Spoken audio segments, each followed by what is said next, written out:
કેમ છો મિત્રો? જય યોગેશ્વર, જય સ્વામિનારાયણ, જય શ્રી કૃષ્ણ. હું છું શિલ્પાસ કિચન 11માં તમારું સ્વાગત કરું છું. આજે હું એક સરસ મજાની અલગ જ રેસીપી લઈને આવી છું. એક વખત મારી રીતે બનાવશો, મસાલેદાર ચટાકેદાર બનશે. અને આપણે એ રીતે બનાવીશું કે જામફળના બી પણ નહીં આવે, ખબર જ નહીં પડે કે આ જામફળ બીવાળા છે કે બી વિનાના છે. લગ્ન પ્રસંગમાં આ શાક જે રીતે બને છે ને એના કરતાં પણ એકદમ ટેસ્ટી અને ચટાકેદાર બનશે. એક વખત મારી આ રીતે બનાવજો. બધા આંગળા ચાટી ચાટીને ખાશે અને બધાને બહુ ભાવશે. 2 રોટલી વધુ ખાઈ જશે. અને જો આજુબાજુમાં તમે આ શાક આપી આવશો ને તો એ પણ તમને પૂછશે કે આની રેસીપી મને કહો કે તમે કઈ રીતે બનાવ્યું છે શાક. એટલું ટેસ્ટી બને છે. તો મિત્રો, આવું ટેસ્ટફુલ શાક બનાવીએ ને એ પહેલાં મારે તમને એક વાત કહેવાની છે કે જો તમે ચેનલને સબસ્ક્રાઈબ ના કર્યું હોય ને તો સબસ્ક્રાઈબ કરી લેજો, કેમ કે હું આવા જ નવા વિડીયો લાવતી રહું છું. અને બાજુમાં જે બેલ આવે ને એને પણ ઓન કરી દેજો, જેથી નવા વિડીયોની નવી નોટિફિકેશન તમને તરત આવે અને નવો વિડીયો તમે તરત જોઈ શકો. અને હા, વિડીયો કેવો લાગ્યો ને એ મને કમેન્ટમાં જણાવજો. જો વિડીયો તમને થોડો પણ ઉપયોગી લાગે તો લાઈક કરો કે ના કરો એ તમારી ઈચ્છા છે, પરંતુ બીજા સાથે શેર જરૂર કરજો, જેથી બીજાને પણ ઉપયોગી બની શકે. તો ચાલો બનાવવાનું શરૂ કરીએ.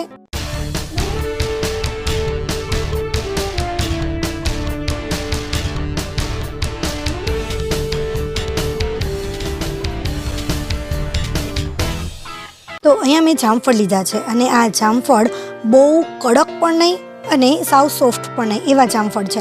એના માટે આપણે બહુ વધારે પડતા પાકેલા જામફળને યુઝ કરીએ, કારણ કે પાકેલા જામફળ છે ને વધુ પડતા મીઠા હોય છે, ગળ્યા હોય છે. એટલે એના શાક કરતાં કાચા જામફળ હોય ને એનું શાક બહુ જ સરસ થાય છે. તો આ તમે જોઈ શકો છો, મારું જે જામફળ છે ને એ બહુ કાચું પણ નહીં અને બહુ પાકું પણ એવું છે.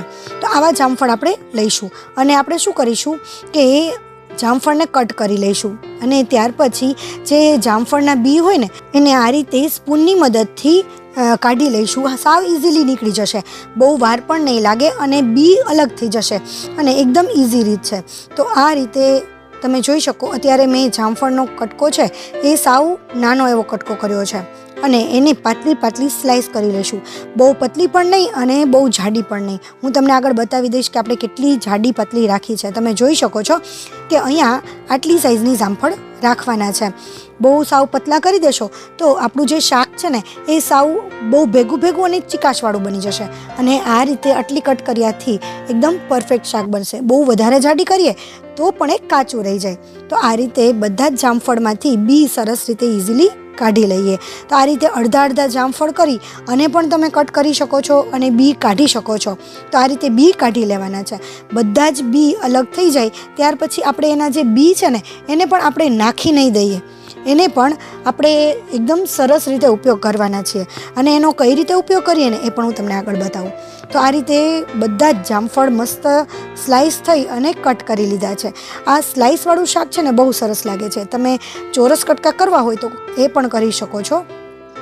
હવે આપણા જે બી છે ને એને આપણે મિક્સર જારની અંદર નાખી દઈશું અને એની અંદર આપણે થોડું એવું પાણી નાખી દઈશું, અડધા ગ્લાસ જેટલું, અને એને પલ્સ મોડ ઉપર આપણે ક્રશ કરી લઈશું. પલ્સ મોડ એટલે કે જે રિવર્સ મોડ આવે છે ને એનાથી ક્રશ કરીશું, જેથી છે ને આપણા બી છે ને એ સાવ ભાંગી નહીં જાય અને એકદમ સરસ રીતે પેસ્ટ પણ તૈયાર થઈ જશે.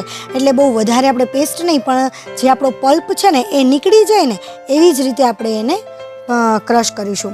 હવે એક મોટા ગરણાથી એને સરસ રીતે ગાળી લઈશું અને આ રીતે ગાળીએ ને એટલે એના બી છે ને એકદમ સરસ અલગ થઈ જશે. તમે જોઈ શકો છો, આ બી છે ને એકદમ આખા જ રહ્યા છે, જરાય એ કટ થઈ અને નીકળ્યા નથી. તો જો કટ થઈ જશે ને અને એકદમ ક્રશ થઈ જશે ને તો આપણી પેસ્ટમાં આપણે જે ગાળ્યું હશે ને એમાં પણ ઝીણા બીની કણકી આવી જશે. તો એને પલ્સ મોડ ઉપર કે ચાલુ કરી બંધ કરી એવી જ રીતે ક્રશ કરીશું. હવે એક પેનની અંદર આપણે 3 થી 4 ટેબલ સ્પૂન જેટલું તેલ લઈ લઈશું. જેટલા જામફળ લીધા હોય એના પ્રમાણમાં આપણે તેલ લેવાનું છે. તેલ ગરમ થાય એટલે એની અંદર રાઈ નાખી દઈશું અને વરિયાળી નાખી દઈશું. અને ત્યાર પછી આપણે 1 ચમચી જીરું નાખી દઈશું અને તલ નાખીશું. 2 ચમચી જેટલા તલ નાખીશું. અને ત્યાર પછી એની અંદર મીઠા લીમડાના પાન, 1 કટકો તજનો અને સૂકા લાલ મરચાં, અને ત્યાર પછી હિંગ નાખી દઈશું. અને બધા મસાલા થોડા એવા સતળાઈ જાય. મારે એકદમ સરસ તેલ ગરમ થઈ ગયું હતું એટલે બહુ સાંતળવાની જરૂર નથી. એકદમ સરસ સતળાઈ જાય ત્યાર પછી આપણે જે સ્લાઇસ કરેલી છે જામફળની એ સ્લાઇસ આપણે નાખી દઈશું અને એને તેલમાં સાતળી લેવાની છે. આ જે સ્લાઈસ છે ને એને તેલમાં સાતળવાથી એ વધારે પડતી ટેસ્ટફુલ બની જાય છે. તો એની અંદર આપણે થોડી વાર સતળાઈ જાય, થોડી એવી ઉપર લાઇટ ગોલ્ડન કલર જેવી ડિઝાઇન થવા લાગે ને ત્યાં સુધી આપણે સાતળીશું અને ત્યાર પછી એની ઉપર આપણે મીઠું નાખી દઈશું. ટેસ્ટ પ્રમાણે મીઠું નાખીશું અને થોડું હલાવી લઈએ અને ત્યાર પછી એની અંદર આપણે હળદર પણ નાખી દઈએ. આ રીતે વારાફરતી જે મસાલા નાખવામાં આવે છે ને એ મસાલા વારાફરતી ચડે છે અને એનો ટેસ્ટ પણ વધારે સરસ આવતો હશે, કારણ કે મસાલા કાચા રહી જતા હોય ને તો પણ એનો ટેસ્ટ ફરી જતો હોય છે. એટલા માટે આ રીતે જો વારાફરતી અને સ્ટેપ બાય સ્ટેપ મસાલા નાખવામાં આવે ને તો એનો ટેસ્ટ વધી જતો હોય છે. લગ્ન પ્રસંગમાં જે શાક બનતું હોય ને એમાં એ જ ખાસ ધ્યાન રાખવામાં આવતું હોય છે કે બધા મસાલા એકદમ પ્રોપર રીતે પાકી જાય. તો આપણે પણ એ ધ્યાન રાખી અને બધા મસાલાને પ્રોપર રીતે પકવી લઈશું. હવે એ થોડી વાર એટલે કે લગભગ સ્લો મીડિયમ ફ્લેમ ઉપર 1.5 થી 2 મિનિટ સુધી પકવ્યા પછી આ રીતે વચ્ચે તેલ ભેગું થાય એ રીતે આપણે જામફળને સાઈડમાં લઈ લઈશું અને જે વચ્ચે તેલ ભેગું થાય છે ને એની અંદર આપણે એક આદુનો કટકો 1 ઇંચ જેટલો અને 5 થી 6 લસણની કળી એને ખાંડી લીધું છે અને એ પેસ્ટને આપણે એની અંદર પાકવી લઈશું. એકદમ સરસ રીતે આ રીતે બબલ્સ થવા લાગે ને ત્યાં સુધી આપણે પકવીશું જેથી એ પ્રોપર રીતે પાકી જાય. અને ત્યાર પછી એની અંદર આપણે ચીલી સોસ નાખીશું. ચીલી સોસ જો તમે ઈચ્છતા હોય તો નાખી શકો, અધરવાઇઝ જો તમે જૈન હોય કે જૈન રેસીપી બનાવી હોય ને તો આદુ અને લસણ ન ખાતા હોય તો એ તમે સ્કીપ કરી શકો છો. ત્યાર પછી અહીંયા મેં 3 ચમચી જેટલો લીંબુનો રસ લીધો છે અને એ નાખી દઈશું. મિત્રો અહીંયા જરૂરી નથી કે 3 ચમચી જ લીંબુનો રસ યુઝ કરવો, કારણ કે ઘણી વખત જામફળ છે ને ખાટા હોય છે. તો એક વખત સુધારતી વખતે આપણે જામફળનો ટેસ્ટ કરી લેવો કે જો જામફળ આપણા ખાટા હોય ને તો એમાં લીંબુનો રસ છે એ 1 થી 1.5 ચમચી કે 2 ચમચી આપણે જરૂર પ્રમાણે નાખવું. મારા જામફળ છે ને બહુ ખાટા નહોતા એટલા માટે મેં અહીંયા 2 ચમચી થી 3 ચમચી જેટલો લીંબુનો રસ એડ કર્યો છે. અને ત્યાર પછી બધું સરસ મિક્સ કરી એની અંદર લાલ મરચું પાવડર નાખીશું. એ તમે તમારા ટેસ્ટ પ્રમાણે નાખી શકો છો. જો સ્પાઇસી વધુ ખાતા હોય તો વધુ એડ કરી શકો, અધરવાઇઝ ઓછું એડ કરી શકો. ત્યાર પછી ધાણા જીરું જે પાવડર છે એનું પ્રમાણ થોડું વધારે નાખીશું, એ 1 ચમચી જેટલું પાવડર નાખીશું.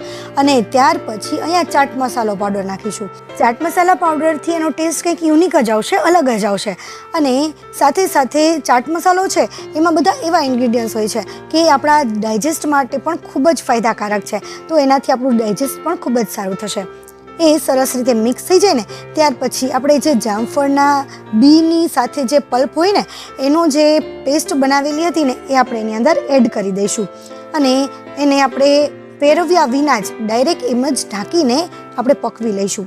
આપણે લગભગ 5 થી 7 મિનિટ સુધી સ્લો ફ્લેમ ઉપર પકવી લીધા પછી એને હજી આપણે હલાવવાનું નથી. અને અહીંયા છે ને મેં માંડવીના દાણાનો ભૂકો લીધો છે, એટલે આપણે જે શેકેલા માંડવીના દાણા હોય ને, ઘણા મગફળીના દાણા કહે છે, ઘણા સિંગના દાણા કહેતા હોય છે, તો એનો ભૂકો મેં લીધો છે.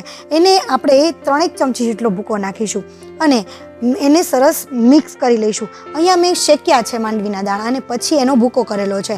જો તમે શેક્યા ન હોય ને તો શેકી અને પછી નાખજો, કારણ કે શેકેલાનો અને કાચાનો ટેસ્ટ ફરી જતો હોય છે. તો શેકેલાનો ટેસ્ટ વધારે સરસ આવતો હોય છે, અથવા તો તળેલા હોય એને પણ તમે ક્રશ કરીને નાખી શકો છો. બધું મિક્સ કરી ફરીથી આપણે 3 થી 4 મિનિટ પકવીશું સ્લો ટુ મીડિયમ ફ્લેમ ઉપર. અને બધું પાકી જાય આપણે એક વખત ચેક કરી લેવાનું કે જામફળ ઇઝીલી કટ તો થઈ જાય છે ને, આપણા જામફળ પાકી તો ગયા છે ને. જો પાક્યા ન હોય તો આપણે એને વધારે 1 થી 2 મિનિટ સુધી ફરીથી પકવી લઈશું. આપણા જામફળ એકદમ સરસ પાકી જાય ને એટલે લાસ્ટમાં આપણે એની અંદર કસૂરી મેથી નાખીશું. કસૂરી મેથી અને કોથમરી બંને એની અંદર આપણે એડ કરી દઈએ. કસૂરી મેથીથી તો એનો ટેસ્ટ બહુ સરસ આવે છે. હવે અહીંયા છે ને મેં કસૂરી મેથી અને કોથમરી બંને ભેગી જ કરી દીધી હતી, એટલા માટે તમે જુઓ એ શાકનો લુક પણ બહુ જ સરસ આવે છે અને આ ટેસ્ટમાં તો એટલું સરસ લાગે છે ને કે વાત જ ના પૂછો. જો તમે બાજુમાં દહીં આવ્યા હશો ને તો પણ એ તમને આની રેસીપી પૂછશે અને ઘરના તો એમ જ કહેશે કે જામફળનું શાક બહુ ટેસ્ટી બન્યું છે. અને આને આપણે સર્વ કરીશું. સર્વ કરવા ઉપર આપણે જે ઘરના દૂધની મલાઈ હોય ને એ દૂધની મલાઈ આપણે થોડી ઉપર નાખીશું એટલે એનો દેખાવ વધારે સરસ લાગશે. આ શાક દેખાવમાં જેટલું સરસ લાગે છે ને એના કરતાં પણ ટેસ્ટમાં બહુ જ સરસ લાગે છે. તો મિત્રો તમને મારી આ રેસીપી કેવી લાગી ને મને કમેન્ટમાં જરૂર કહેજો. અને મિત્રો તમે કયા ગામથી કે કયા સિટીથી મારા વિડીયો જુઓ છો ને એ પણ મને કમેન્ટમાં કહેજો, કારણ કે મારા વ્યુઅર્સ મારા વિડીયો ક્યાં ક્યાંથી જુએ છે ને એ મને ખ્યાલ આવે. મિત્રો જો તમને રેસીપી થોડી પણ ઉપયોગી બની હોય કે ગમી હોય ને તો લાઈક કરો કે ના કરો પરંતુ બીજા સાથે શેર જરૂર કરજો, જેથી બીજાને પણ ઉપયોગી બની શકે. અને આવી જ બીજી નવી નવી રેસીપીઓ જોવા માટે જો ચેનલને સબસ્ક્રાઈબ ના કર્યું હોય ને તો સબસ્ક્રાઈબ કરી લેજો અને બાજુમાં જે બેલ આવે એને પણ ઓન કરી લેજો, જેથી નવા વિડીયોની નવી નોટિફિકેશન તમને તરત મળી શકે. Thank you for watching. નવી રેસીપીના નવા વિડીયો સાથે ફરીથી મળીશું. ત્યાં સુધી બાય બાય.